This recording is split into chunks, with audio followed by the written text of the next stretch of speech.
Hello and welcome to this month's Naked Neuroscience podcast with me, Hannah Critchlow, and brought to you in association with the Wellcome Trust and in partnership with the British Neuroscience Association.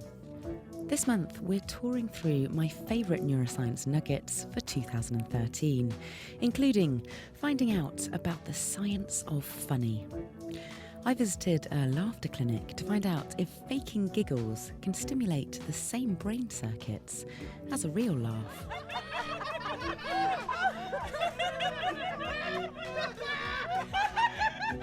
Plus, bearing all in the banya, a Russian sauna, and getting whipped with birch leaves. It's really cooling and incredibly pleasant. I'm getting nice rushes of air from my face as you're whipping me. I don't know what to say, I'm speechless actually. That was all in the name of embracing local culture and demonstrating how the brain regulates temperature. Or so I was told. We'll also be absorbing ourselves in addiction, hearing how mountain goats get their rocks off on psychedelics, elephants that munch into fermenting fruits, and cheeky monkeys that steal holidaymakers' mojitos. This is the Naked Neuroscience podcast with me, Hannah Critchlow, brought to you in association with the Wellcome Trust and in partnership with the British Neuroscience Association.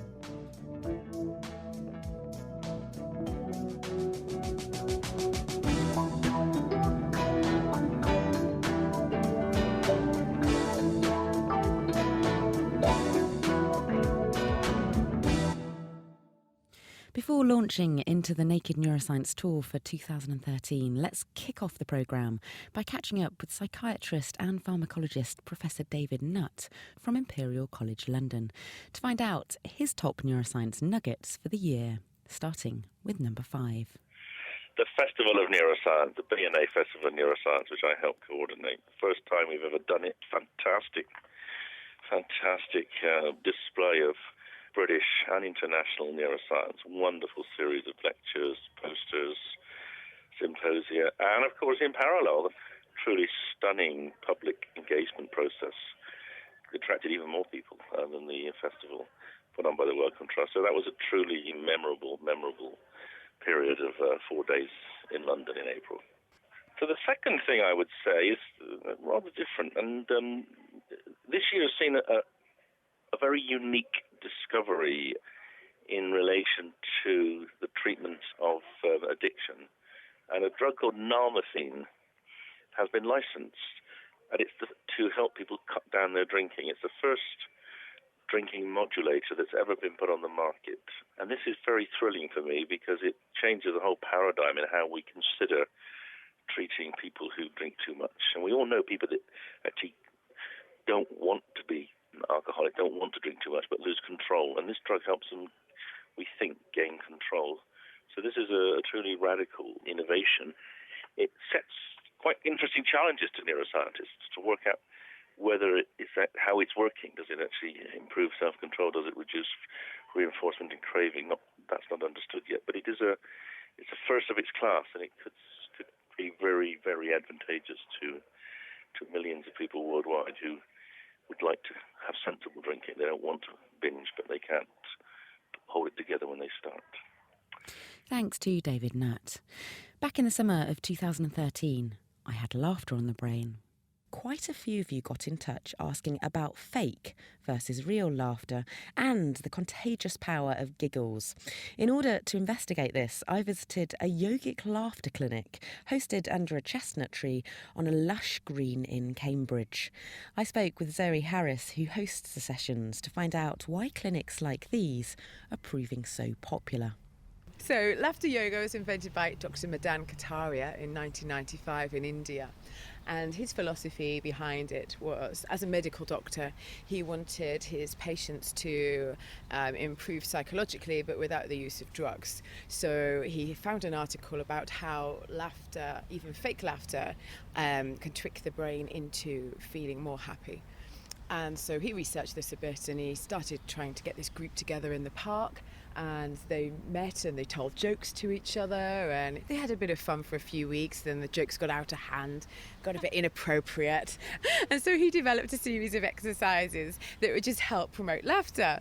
And so even if you don't feel like laughing, you join in and the brain will follow eventually, and you release all the happy hormones, all the endorphins, oxygenate the blood, and it just helps you feel very positive and enlightened person. And so his wife was a yoga instructor, and so that's where the yogic part comes in, because he combines the laughter with pranayama, so breath of life, some deep breathing exercises to also calm the mind, as well as oxygenating the body as well. So today we'll just be doing a series of exercises. So no previous experience required, just follow what we do. And Zoe kick-started the clinic by asking us to laugh loudly, from the belly to the skies. Here's what happened.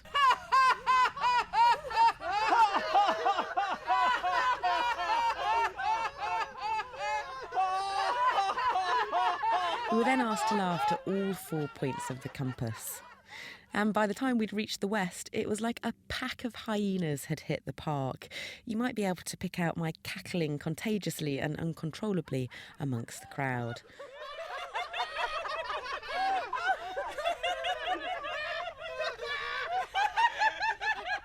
Worryingly, it also sounds a little bit like wailing.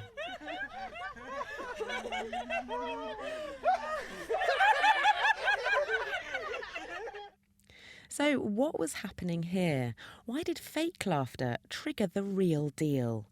Neuroscientist Dr. Tristan Birkenstein, who works with the Medical Research Council Cognition and Brain Sciences Unit in Cambridge and attended the laughter clinic with me, got to grips with a question that David Vanderberg got in touch with. Why is it that when you fake laugh for long enough, you end up laughing for real? And Kate Lamble has also asked, why is laughter infectious? Laughter, you can think of it same as yawning. So if you start to fake yawn, you will start to yawn for real, and you will be contagious, either with a fake yawn or with a real yawn. And laughter probably works the same way. So there are a couple of papers the last 2 years looking at fake laughter versus some sort of real laughter. I would say mainly it's about smiling, and they do seem to recruit quite a similar network, including the motor cortex and some other areas. So the motor cortex is involved in controlling our muscles. Yeah, so the motor cortex, it's controlling the muscles of the face and the muscles of the larynx and the muscles you would use to laugh. But very strong laughter does involve whole body movements in general. Thank you, Dr. Tristan Birkenstein from Cambridge. And a study published in 1988 by Strachan colleagues indicates that simply gripping a pencil in your mouth to induce a fake smile can make you actually find things funnier. Participants with a pencil stuck between their mouth rated cartoon images as more entertaining than those with closed lips. You can try it on the move, even if you don't have a pencil on you, simply by repeating "ee." And sticking with the subject of fake laughter, with this question for Professor Sophie Scott from University College London. Mark Burgess got in touch with this. Does making yourself laugh release as many endorphins, if any at all, as real laughter? You absolutely do. So it's been shown by Robin Dunbar over in Oxford that you increase your uptake of the naturally circulating endorphins when you laugh. And that seems to be whether or not you're really laughing or you're posed laughing. And that's probably because of the physical work that you're having to do to laugh. You're doing exercise. It doesn't feel like it, but your intercostal muscles, which move when you're laughing, move so much more than they do when you're normally doing things like breathing or talking, that it's a bit like sort of sprinting for your rib cage. Well, like sprinting is for your legs, laughing is for your rib cage. So you get the same kick from your increased uptake of endorphins that you would get from doing any other kind of exercise. There's nothing particularly special about laughter in that respect. But it's a sort of exercise you can do sitting down with friends, which isn't not normally, a place where you do a lot of exercise. So you're getting a good feeling from it via that route. Again, Robin Dunbar's shown that you get raised pain thresholds when you've been laughing. The consequences of these increased uptake of endorphins physically makes you better able to tolerate pain. Fabulous. The power of laughter makes you less susceptible to pain, releasing endorphins, exercising your body, and engaging your social brain. Thanks to Zoe Harris, Tristan Birkenstein and Sophie Scott. We next return to Professor Nutt for his top neuroscience nuggets for 2013. The third thing is another medication, and which is a drug called vortioxetine, and this is the first new antidepressant in the last decade, and it's a new kind of antidepressant. It's got some serotonin reuptake inhibiting properties, but it's also engineered in the molecule a very significant number of receptor interactions. It's a 5-HT3 receptor antagonist, a 5-HT1A receptor partial agonist, works on the 5-HT1D receptor as well. And this is a really interesting molecule because it does seem, as well as being an antidepressant, to also have some particular ability to improve cognitive function, such as poor attention and concentration in depression, which is a symptom in depression that hasn't really been particularly helped by other antidepressants. So to my mind, this is exciting, and also it's just great to know that there is still innovation in the field of depression, which is, as many of you will probably realize, the largest cause of disability in the Western world now. Thanks to David Nutt. You're listening to the Naked Neuroscience podcast with me, Hannah Critchlow, brought to you in association with the Wellcome Trust and in partnership with the British Neuroscience Association. If you have any comments or questions about this show, please contact Hannah at thenakedscientists.com. You can tweet at Naked Neuroscience, or you can post on the Naked Scientists Facebook page. And you'll find the full transcript for this episode and other Naked Neuroscience episodes on our website. That's thenakedscientists.com/neuroscience. Another top nugget on the Naked Neuroscience tour, stripping science in the sauna. Earlier this year, I visited Russia for a conference. But first, I took a little interval to immerse myself in Russian culture. Andy Irving took me to the Banya. But what, exactly, is one of those? It's a place to relax and to experience sauna-like conditions in Russia. So it's a typical Russian leisure time activity, particularly for those cold, chilly evenings by Lake Baikal in Siberia. And in the Banyan, men and women go into a very hot room that's been heated by burning logs, and it's basically a sauna where, in order to cool down after 10 minutes of heat, men whip each other with birch leaves. And Andy's entering the sauna with some of the birch leaves. Ooh, it is hot in here, isn't it? It's hot. And I'm joined by 3 other neuroscientists, and we are actually naked. So we are doing a naked scientist interview. That's nice. And you are? Mark Cunningham from Newcastle University. I'm Jamie Ainge from St Andrews University. And Andy Irving from Dundee University. Hello. And so what's going on in my head as I enter the sauna? I mean, obviously there's a lot of dopamine being released in the nucleus accumbens as I'm feeling reward and pleasure at the sight of you all here in the Banya. Aside from that, is there anything else that's going on? There's probably a fair amount of activity in your amygdala at the abject fear that's also going on at the same time, but there'll be some processes going on. So we know, for example, that if you increase temperatures in the brain, then you affect some fairly fundamental physiological mechanisms. So things like the oscillations in your brain will vary quite dramatically depending on the temperatures. So there's nerve endings on my skin, and they're sending lots of electrical signals up to my brain, to a region of the brain that are regulating temperature and sensing the temperature, and that is causing different electrical activity oscillations? Yeah. Well, thankfully it isn't happening right now, given that the body spends a lot of time basically making sure that our brain stays at a relatively constant temperature. So if we stay in here for a long time and we have a little timer on the wall to tell us when we need to get out, then we might start to see these sort of fundamental mechanisms changing, as I say, quite dramatically, and that would be fairly bad. So if we could sort of record brain activity at the moment, that might be one way to tell each other when we should be getting out of here. As I say, Mark knows more about this than me. So at the minute, the temperature in the Banya is close to 70 degrees centigrade, which is obviously very far away from what we're used to at room temperature. And so one of the things that our brain will try to do is it will obviously try to kick in with feedback mechanisms to maintain a form of homeostatic balance. And one way that it does this is through thermoregulation. One of the most obvious examples of thermoregulation is the fact that we are now perspiring quite a lot, again to try and sort of control the core temperature. I'm glowing, not perspiring, and definitely not sweating. You are glowing, and I am sweating. I'm a sweating neuroscientist, and I mean, as Jamie already alluded to, large groups of brain cells within the cortex, within the brain, are capable of generating coherent synchronous activity in the form of brainwaves. And those brainwaves have been previously demonstrated in an experimental study to be very much temperature sensitive. So if you experimentally in a controlled environment change the temperature in which very thin sections of brain are maintained from which you're recording these brainwaves, you can see changes in the dynamics of this activity. So ultimately, if you push that temperature too far, you can, in some cases, particularly in children, elicit seizures, and this is very well documented in the case of febrile seizures, where young kids who are still, their brains are still trying to learn in terms of the adaptation processes with regard to thermoregulation.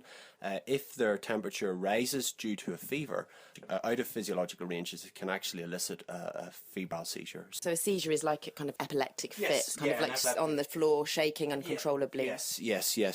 And so there is good evidence that our brains are very sensitive to temperature, and if we are not able to control that, then pathological or dysfunctional activity can arise. And Andy, I believe you have wrestling there in your hands. One way that we could make sure that we don't increase the temperature too much, so to help us cool down, what's this? Well, what I'm holding are birch leaves. So these are traditional Russian method and approach to actually shake and administer little droplets of water so that you can cool down while you're in the banya. And also these are gently used to promote blood flow to the skin while you're in the banya, which is an important aspect of the entire process. And I think that the increased blood flow is actually very good for the brain because by increasing the oxygen supply, particularly to the prefrontal cortex, that will allow us to experience the entire banya in a much greater and more memorable fashion. So if we continue to... It's really cooling and incredibly pleasant. I'm getting nice rushes of air to my face as you're whipping me. I don't know what to say. I'm speechless, actually. Birch leaves in the banya, all in the name of getting in touch with the local tradition and demonstrating how our body and brains regulate temperature. Also, I was told, thanks to Andy Irving, Mark Cunningham and Jamie Ange for their demonstration. And this year I also visited the Royal Albert Hall in London, where the music and mental health charity Squeakygate were performing. I spoke with lead guitarist Toby Peters about his experiences of living with addiction. I think mental illness is much on the streets as it is behind closed doors. I think it doesn't take prisoners, basically. And some people self-medicate with drugs and alcohol, and when they get sober or clean, it's quite common people get diagnosed with either depression or bipolar or schizophrenia. And can you tell us a little bit about your experiences? I'm a recovering alcoholic. I've been dry and clean now for nearly 6 years, this October actually. I lived on the streets on and off for about 10 years, and I always felt that I was outside looking in. I always felt that I was different. My thought patterns were different from other people. I felt like a hermit in a crowd. And alcohol basically made me comfortable for the period that it affected me until it ran out. And then it wasn't so comfortable. And I sobered up, and I realised that, this is what Squeakygate does, really. And I'm a great believer that creativity, for some reason, it helps people to sort of connect to other people. I mean, I know people who are complete outcasts. They beg on the streets. You know, people cross the road if they're sitting on the street. They're complete social outcasts. And the sort of work I do is where people can use their artistic skills or their creativity to communicate, break down barriers, and people start actually listening to people with these stereotypical labels, people get acceptance and they listen. And they don't sympathise in a sense of patronisation. They sort of think, hang on a minute, you know, I've got a daughter or a son, or I've got a mother or a father who also suffers from mental illness. So it's sort of like, it's not such as a taboo. And do you think that Squeaky Gate are providing a way of bringing people together to feel comfortable and to feel part of a team, but this time a creative team that's creating music? Yeah, I think it's a really good way of community spirit.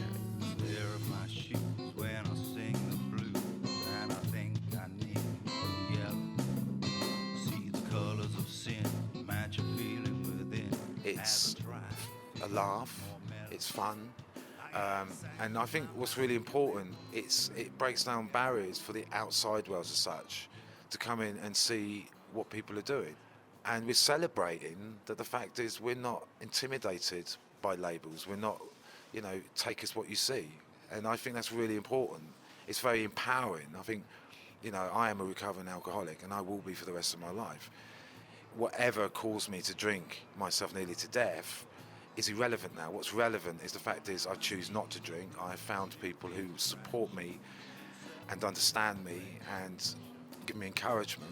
And mostly these are people who have either experienced mental health or have experienced alcoholism or addiction, and it gives a way of people to communicate to each other.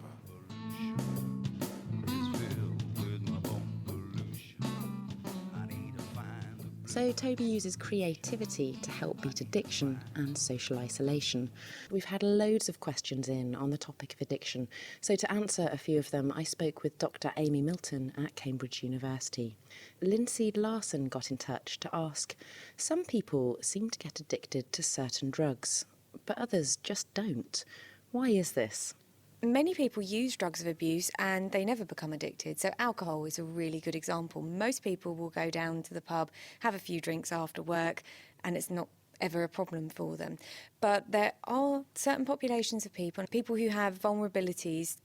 If you are someone who's quite anxious, you're probably not going to enjoy using some types of drugs. So, for instance, cocaine, which makes people quite paranoid and anxious if they take a lot of it. However, you might find that drugs like alcohol help to relieve some of that anxiety, and so you would be perhaps more likely to become addicted to those drugs. There are some vulnerabilities, like in alcoholism, where very highly heritable. So, for instance, if you have particular genes that mean you don't really feel the effects of a hangover, that means in the early stages of use you can drink more because you're not having the awful hangovers afterwards, and that escalation in use then makes you more likely to become addicted. Thanks, Amy. And so what proportion of the population suffer from problems with addiction? It's perhaps surprisingly low for the numbers you would expect. So of the people who abuse cocaine, for instance, actually only 20% of those individuals are classified as being addicted. It seems that the majority can actually have control over their drug use, which, if you think again of the case of alcoholism as sort of a common sense example, most people can control their alcohol intake, but there's a subpopulation of people who then find that they're not able to control their use. But obviously, because alcohol is a legal drug, more people use it in the first place, which means the absolute numbers are greater than you would see for that subpopulation who become addicted to Class A drugs, for instance. James Harrison has been in touch saying, why do people find stopping or beating an addiction such a hard thing to do? Well, what happens in addiction is that drugs of abuse, what they're doing is tapping into the reward and motivational system. That exists so that you know to do certain things that are good for you, so to promote you looking for food, to promote you looking for mates, and to make you avoid things that are bad for you. So these are really evolutionary ancient systems. When they control behaviour, they do so in quite an unconscious way. You don't really want to be standing there debating what you should be doing when there's a predator that's about to jump on you. However, when you have a drug of abuse doing this, these mechanisms are then diverted into drug-seeking behaviour. As with all behaviours, repetition breeds habits. And the thing about addiction is that these habits become compulsive, so you lose that brake on behaviour. And Georgianne Lavery has been in touch saying, do other animals get addicted, or is this just a human kind of trait? So he says, it's said that mountain goats will grind their teeth off to eat a certain kind of lichen off the rocks. Can this be true? Could other species become addicted? So I have to admit, I'm not an expert on goat addiction, but I did go and look this up. There's a little bit of discrepancy as to whether it's goats or sheep, but there are certainly populations of sheep and or goats who will consume lichens and will grind their teeth down. Or some lichens have psychoactive substances in them, so narcotics and hallucinogens, for instance. So this is sort of quite an unusual example of, I guess, a natural addiction occurring in animals. You also see it actually in some monkeys. So monkeys that are near tourist resorts will go and steal cocktails from the guests and get drunk on those. I think there's also some incidences of elephants consuming overripe, slightly fermenting fruit and becoming drunk. That's not necessarily the same as being addicted, but it's sort of a nice example of drug use in animals. Animals do get addicted, which is useful for those working in addiction, because my lab, for instance, specialises in rodent models of addiction. And rats will use any drugs of abuse that humans will, with the exception of LSD, actually. But I suspect LSD is probably not that pleasant if you don't know what to expect from it. But all other drugs of abuse, heroin, amphetamine, cocaine, alcohol, the rats will use. And interestingly, the population of rats that satisfy the diagnostic criteria for addiction is the same proportion as in human users. So if you allow a population of rats to use cocaine, for instance, about 20% of those animals will work for that cocaine despite adverse consequences, will escalate their use, will lose control over when they use. The other 80% of the animals will use it, but they can take it or leave it, which is really similar to what you see in the humans. Thanks, Toby and Amy. We close the show by hearing again from Professor Nutt on his remaining top 2 Neuroscience Nuggets for 2013. And then the fourth one is the recent Nobel Prizes for discovering neuronal transport mechanisms and vesicle production and vesicle fusion and the whole process of synaptic machinery. And obviously the synapse is what determines how brains really work. They're the key elements in terms of brain communication. So credit to those American scientists who've really pulled that apart. And then the fifth one, I'm afraid, is a little bit personal. But I'm very proud of a study we did, just published in Journal of Neuroscience, which I think is the first study ever to show that you could determine in human brain the site of action of a drug on a particular neuronal class using the fast temporal resolution of magnetoencephalography, MEG. We showed that the layer 5 cortical pyramidal cells were the target of the psychedelic drug psilocybin, and we can explain its interesting actions to produce sensory distortion and hallucinations through its disruption of those neurons on the cortical microcircuit. So we think that's a real world first, and I hope some of you agree. I mean, the reason we're interested in psilocybin is not simply because we're interested in the psychedelic state and how that the drug changes consciousness, but we're interested in why there are so many 5-HT2A receptors in the brain, which is the target receptor of this drug. And the layer 5 pyramidal cells, which are the cells which essentially receive what we call top-down signaling from prefrontal cortex into other parts of the cortex. Crick and Koch, about 8 years ago, thought that the layer 5 pyramidal cells were the core of consciousness. And in a way, we've shown that for the first time by perturbing them with psilocybin, we were able to disrupt consciousness. So I think we've proved the Crick and Koch theory of consciousness. Psilocybin is a particularly interesting drug, not only because it does that, but by producing a short-term disruption of that neuronal system. It seems to, in some people, produce a sense of well-being and benefit. And we're in the process of now trying to develop it or explore its potential utility as a treatment for resistant depression, because we think in depression there's the neural circuits get over-engaged, particularly with negative ruminations, and we may be able to disrupt that with drugs like psilocybin, which is, in fact, psilocybin is the active ingredient of magic mushrooms, and there's quite a lot of commentary on the web now about people using these mushrooms to treat mental disorders such as depression and obsessive compulsive disorder. David Nutt, and that's a tour through my favourite bits of Naked Neuroscience for 2013. Thanks to all those in the programme, including Zoe Harris, Tristan Birkenstein, Sophie Scott, Andrew Irving, Mark Cunningham, Jamie Ainge, Toby Peters and Amy Milton. I'm Hannah Critchlow, and this is Naked Neuroscience in association with the Wellcome Trust and in partnership with the British Neuroscience Association. See you next year to open our minds.